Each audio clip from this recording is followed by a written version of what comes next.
Hello, bachcho. Let's read this question. The question says the number of isomers for the compound with the molecular formula C2BrClFi is option A is 3, option B is 4, option C is 5, option D is 6.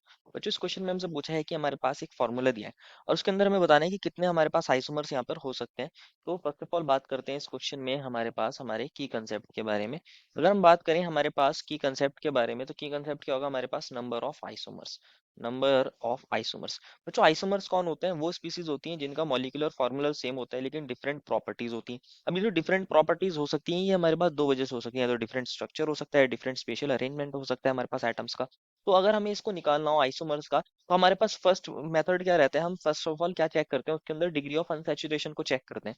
Degree of unsaturation को check करते हैं। Degree of unsaturation को check करते हैं हमारे molecular formula में। Degree of unsaturation हमें identify करने में मदद करता है कि क्या वहाँ डबल बॉन्ड प्रेजेंट हो सकता है, ट्रिपल बॉन्ड प्रेजेंट हो सकता है, अनसैचुरेशन प्रेजेंट हो सकता है, रिंग रेसिड्यू प्रेजेंट हो सकता है, double bond, triple bond, ring हो सकता है। तो ये हमें अनसैचुरेशन फाइंड आउट करने में मदद करता है। क्या फाइंड आउट करने में मदद करते हैं?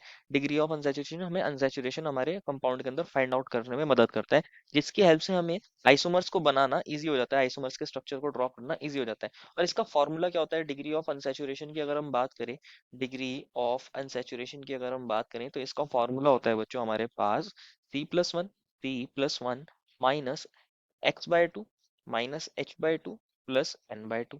अब ये हमारे पास फॉर्मूला होता है। ये जो हमारा डिग्री ऑफ अनसैचुरेशन का फॉर्मूला है, यहाँ सी क्या होता है हमारे पास? Number of carbon. कौन होता है सी? Number of carbon. ये हमारे पास सी होता है। एच होता है यहाँ number of hydrogen. Number of hydrogen को हम एच से रिप्रेजेंट करते हैं बच्चों। और यहाँ जो हमारे पास एन देखने को मिलता है वो कौन होता है? Number of nitrogen. कौन होता है? नंबर ऑफ नाइट्रोजन होता है। और एक्स जो होता है बच्चों हमारे पास वो कौन होता है? Number of halogen atoms. Number of halogen की हमारे पास हेलोजन कितने हैं। तो हमें जो फॉर्मूला दिया है वो फॉर्मूला क्या है? C2BrClFi। यही फॉर्मूला गिवन है तो इसको लिख लेते हैं। ये हमारे पास फॉर्मूला है C2BrClFi, ये फॉर्मूला गिवन है। तो इसके अंदर डिग्री ऑफ अनसैचुरेशन निकाल के देख लेते हैं। Degree of unsaturation, degree of unsaturation का फॉर्मूला क्या था बच्चों? C+1 minus h/2 minus x/2 plus n/2। C+1 minus h/2 minus x/2 plus n/2। तो यहाँ हमारे पास कार्बन कितने हैं? दो हैं तो 2+1। हाइड्रोजन है? नहीं है तो यहाँ 0/2। क्या यहाँ हेलोजन है? हेलोजन है, BrClFi चारों हेलोजन होते हैं।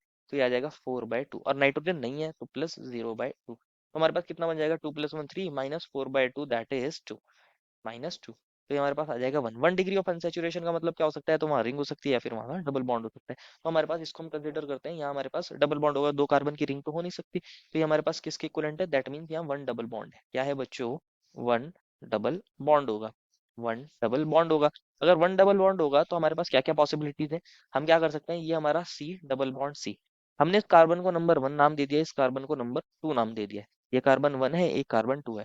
अब क्या हो सकता है, आप एक को फिक्स कर लीजिए। मान लीजिए मैंने यहाँ ब्रोमीन को फिक्स कर लिया है और ब्रोमीन को फिक्स कर दीजिए। इसको हमने यहाँ फिक्स कर दिया। अब सबसे इजी वे बता रहे हैं हम इसको स्ट्रक्चर्स बनाने की, क्या क्या यहाँ पॉसिबिलिटीज हो सकती हैं।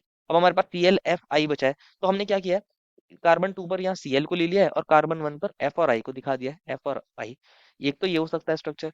दूसरा स्ट्रक्चर क्या हो सकता है, अगेन आप यहाँ पर ब्रोमीन को आपने फिक्स कर रखा था, इसको फिक्स ही रहने दीजिए और Cl को यहाँ एज इट इज रहने दीजिए। ये दोनों अभी एक साइड में है, Br और Cl एक साइड में है।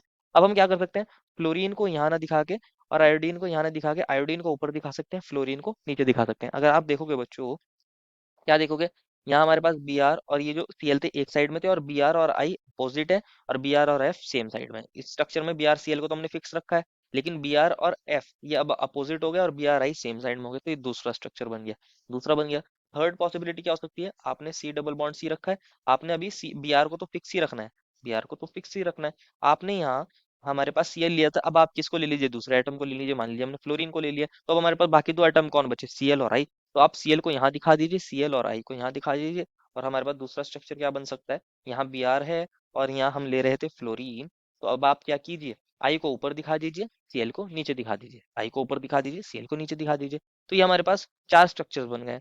फर्स्ट स्ट्रक्चर में BrCl हमारे एक साइड में था और Br के अपोजिट I था और Br के साइड में ही F था। और दूसरे स्ट्रक्चर में BrCl को हमने फिक्स रखा था, Br के सामने फ्लोरीन आ गया था और उसके साइड में कौन आ गया था? I। अब हमने दूसरे स्ट्रक्चर में क्या किया है, दूसरी पॉसिबिलिटी, हमने Br और F को फिक्स रखा है। अब Br के सामने कौन है? I है अपोजिट, और बी आर के जो सेम साइड में है वो सी एल है। अब हमने बी आर और एफ को यहाँ सेम साइड में रखा है, बी आर के ठीक सामने सी एल है और बी आर के सेम साइड में आई है। ये हमारे पास चार स्ट्रक्चर्स बन गए। थर्ड पॉसिबिलिटी क्या हो सकती है? थर्ड पॉसिबिलिटी हमारे पास क्या हो सकती है? सी डबल बॉन्ड सी को एज इट इज रखिए, और आप बी आर को अभी भी फिक्स रखिए। यहाँ आपने सी एल को रख लिया एक बार, एफ को रख लिया, तीसरी बार आयोडीन को रख लीजिए। अब बाकी दो आइटम्स को यहाँ लगा दीजिए, फ्लोरीन और हमारे पास यहाँ पर कौन था बच्चों? फ्लोरीन और सी एल। फ्लोरीन और सी एल एक पॉसिबिलिटी ये हो सकती है। और अब आपने बी आर और यहाँ पे आयोडीन को फिक्स रखा है, और यहाँ हमारे पास सी एल इस बार ऊपर हो और एफ हमारे पास नीचे हो। तो इस तरह करके हमारे सिक्स स्ट्रक्चर्स बन सकते हैं। ये वन स्ट्रक्चर, ये टू स्ट्रक्चर, ये थर्ड स्ट्रक्चर, ये फोर्थ स्ट्रक्चर, ये इसका फिफ्थ स्ट्रक्चर है बच्चों, और ये सिक्स स्ट्रक्चर है। क्या देखने को मिला है? आपने क्या किया? फर्स्ट ऑफ ऑल आपने बस बी आर को फिक्स रखना है, एक बी आर को फिक्स रखना है, और बाकी पॉसिबिलिटीज ड्रॉ करके देख लेनी है। बाकी पॉसिबिलिटीज ड्रॉ करके देख लेनी है वन बाय वन। तो टोटल यहाँ सिक्स बन सकते हैं हमारे आइसोमर्स। कितना आइसोमर बनना है? सिक्स आइसोमर्स यहाँ बन सकते हैं। सिक्स आइसोमर्स बन सकते हैं। क्वेश्चन ने हमसे पूछा था कितना आइसोमर बन रहा है, तो सिक्स बन रहे हैं। थ्री फोर फाइव नहीं बनते, सिक्स बनते हैं। देखो final answer is option number D, six. I hope you understood it well and best of luck.